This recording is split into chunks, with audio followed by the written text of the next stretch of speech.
अस्सलामुअलैकुम नाज़रीन, JN news HD के साथ मैं हूं नाइला भट्टी। नजर डालते हैं आज की अहम खबरों पर। बिजली चोरों और नादहिंदगान के खिलाफ कार्रवाई की सरबराही में करने वाली टास्क फोर्स बिहाड़ी खुद 10 करोड़ से ज़ायद रकम की नादहिंदगान निकली।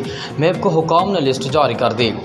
District news reporter doctor Wajid Syed Channar की रिपोर्ट के मुताबिक वज़ीर-ए-आज़म पाकिस्तान और वज़ीर-ए-आला पंजाब की खुसूसी हिदायत पर बिजली चोरों नादहिंदगान के खिलाफ क्रैकडाउन और निगरानी करने वाली ज़िले टास्क फोर्स खुद वापडा की नाहिंदा निकली। इस सिलसिले में मेब को हुकाम की तरफ से ज़िला को तमाम नादहिंदगान सरकारी दफातर की लिस्टें जारी कर दी गई हैं, जिनमें district police office 65 lakh, deputy commissioner office 30 lakh है, जबकि दीगर सरकारी दफातर में डिस्ट्रिक्ट अस्पताल बिहाड़ी, तहसील अस्पताल महसी और तहसील अस्पताल बुरेवाला 1 करोड़ 95 लाख और डिस्ट्रिक्ट जेल 1 करोड़ 70 लाख की नादहिंदा है।